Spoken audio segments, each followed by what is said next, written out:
Hello guys, आप सबका स्वागत है हमारे यूट्यूब चैनल पे थ्री ट्रेडर्स। जहाँ पे हमने नई सीरीज चालू की थी, जहाँ हम डिस्कस करने वाले पेनी स्टॉक की फंडामेंटल और टेक्निकल एनालिसिस के बारे में। ये हमारी सीरीज है जो कंटिन्यूस, हम 30 स्टॉक्स को हम डिटेल में एनालाइज कर रहे हैं। तो आज के स्टॉक हमने एक नया स्टॉक फाइंड आउट किया जो ज्वेल कंपनी के जो डील करती है ज्वेल्स में। अब तक के कई सारे स्टॉक मैंने इसके पहले भी आपसे डिस्कस किया है, तो आपको अगर लगता है कि आपको प्रीवियसली जो स्टॉक रिकमेंड किए उसको अगर आपको डिटेल में एनालाइज करना है, डिटेल में उस चीज़ को देखना है, तो आप प्रीवियसली वीडियोस को हम आप जाके उस चीज़ को आप देख सकते हो और एनालाइज कर सकते हो। जो भी चीज़ें हम यहाँ पे बता रहे हैं कंप्लीटली एजुकेशनल पर्पस के तौर पे ही बता रहे हैं। तो आप डायरेक्टली जंप इन मत करिएगा, आपके एंड से आप एनालाइज करिए, जो भी हम बता रहे हो क्रॉस वेरीफाई करिए। अगर आपको सुटेबल लगता है तो आप इस चीज़ को इन्वेस्टमेंट कर सकते हो। जैसे कि मैंने ऑलरेडी बताया, ये सारे हम जो स्टॉक लाके आ रहे हो पेनी स्टॉक्स है, तो इसका होल्डिंग पीरियड 1 ईयर 2 ईयर के आसपास रहेगा। शॉर्टर टर्म के हिसाब से इस चीज़ को मत देखिएगा। तो आज के लिए हमने जो स्टॉक सिलेक्ट किया है वो है केनवी ज्वेल्स लिमिटेड। केनवी ज्वेल्स लिमिटेड ये एक्चुअली डील करती है, ट्रेडिंग करती है मेटल्स एंड ज्वेलरीज में। इसका सीएमपी चल रहा है 4.90 का, मार्केट कैपिटल है 70 करोड़ का।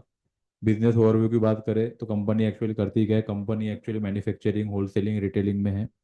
ये डिज़ाइन ज्वेलरी को मैन्युफैक्चर करती है, खुद मैन्युफैक्चर करती है। फर्दर कंपनी डिज़ाइन करती है थर्ड पार्टी डिज़ाइनर के थ्रू भी।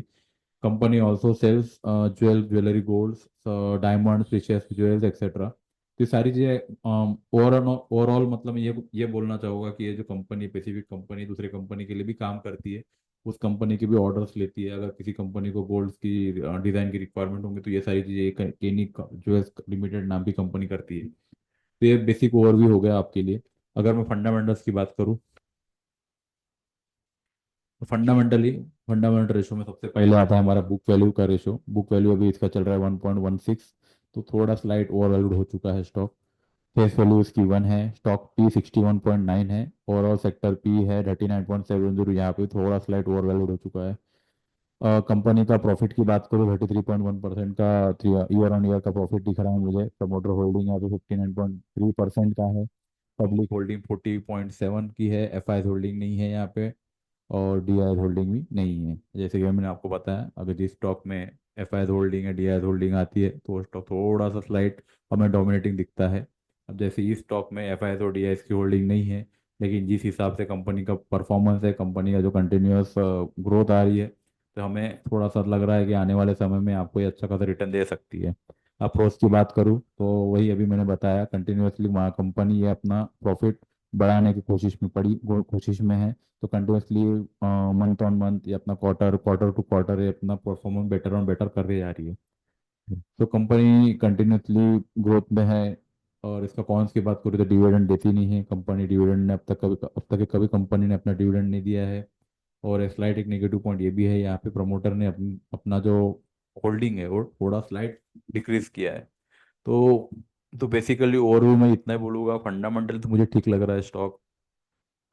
इन्वेस्टमेंट के लिए आप इस चीज़ को होल्ड कर सकते हो। जैसे मैंने आपको बताया, कंपनी काफ़ी पुरानी कंपनी है और काफ़ी अच्छी है, जो डील्स करती है ज्वेल्स एंड ज्वेलरी स्टॉक्स में। तो आपको ऑलरेडी पता है ज्वेल्स एंड ज्वेलरी स्टॉक कितने अच्छे हाइप में चल रहे हैं।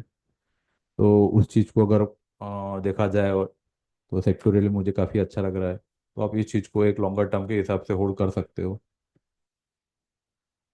अगर मैं टेक्निकली बात करूँ तो टेक्निकली मुझे यहाँ पे क्लियरली दिखाई दे रहा है, मंथ मंथ ऑन मंथ 3 रुपए के आसपास का एक काफ़ी अच्छा जोन बना हुआ है। और वहीं से मार्केट ने एक रेजिस्टेंस ब्रेक करके ऑलमोस्ट उसने हाई बनाया था 16-17 रुपए का। उसी समान अभी वापस से मार्केट वही रेंज में आने की कोशिश कर रहा है, 3 रुपए से लेके 4 रुपए के रेंज में। अगर आपको ये स्टॉक मिलता है फिर से, तो आप यहाँ पे कुछ अमाउंट डाल के अपनी इन्वेस्टमेंट कर सकते हो।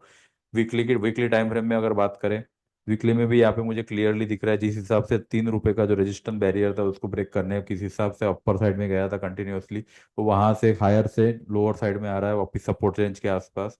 तो आप इस चीज को भी आप देख सकते हो। तो डेली टाइम फ्रेम में मैं इतना ही बोलूंगा कि अगर आपको मार्केट 3 रुपए, 3.5 रुपए, 4 रुपए के आसपास अगर वापस से मिलता है, तो आप वहाँ पे इन्वेस्ट करिए। सबसे पहला टारगेट बनेगा मेरा 6.50 का, सेकंड रहेगा 10 का, और चौथा रहेगा 15 का। तो आप इस टारगेट के लिए, टारगेट के तौर पे, इस टारगेट के हिसाब से आप इन्वेस्टमेंट कर सकते हो। इस कंपनी की पीयर कंपनी में तो आपको पता ही होगा, टाइटन है, कल्याण ज्वेलर, ये पीएनजी ज्वेलर्स है, पीएन गाडगे ज्वेलर्स है, राजेश एक्सपोर्ट है, स्काई गोल्ड है। ये सारे काफ़ी सारे स्टॉक्स है, लेकिन इसकी करंट मार्केट प्राइस काफ़ी हाई है। बस यही एक स्टॉक है पर्टिकुलर सेक्टर में जो कम रेशो में, कम प्राइस में, सेक्टोरियल अच्छा चल रहा है, सब बढ़िया है, बुक वैल्यू भी ठीक है। तो इस चीज़ को आप एक वेरीफाई है, इस चीज़ को आप देख सकते हो। जो भी स्टॉक मैंने आपको बताया यहाँ पे, जो भी डिस्कस किया फंडामेंटल टेक्निकली, तो आप इस चीज़ को आपके एंड से एनालाइज करिएगा, एक बार आप क्रॉस चेक करिएगा। अगर आपको लगता है कंफर्टेबल है हम और इस स्टॉक में हम इन्वेस्ट कर सकते हो, तो आप इसको भी आप देख सकते हो इन्वेस्टमेंट पर्पस के लिए। और सो आज के लिए इतना ही, मिलते हैं अगले वीडियो में एक नए स्टॉक के साथ और नई इन्वेस्टमेंट आइडिया के साथ। Thank you.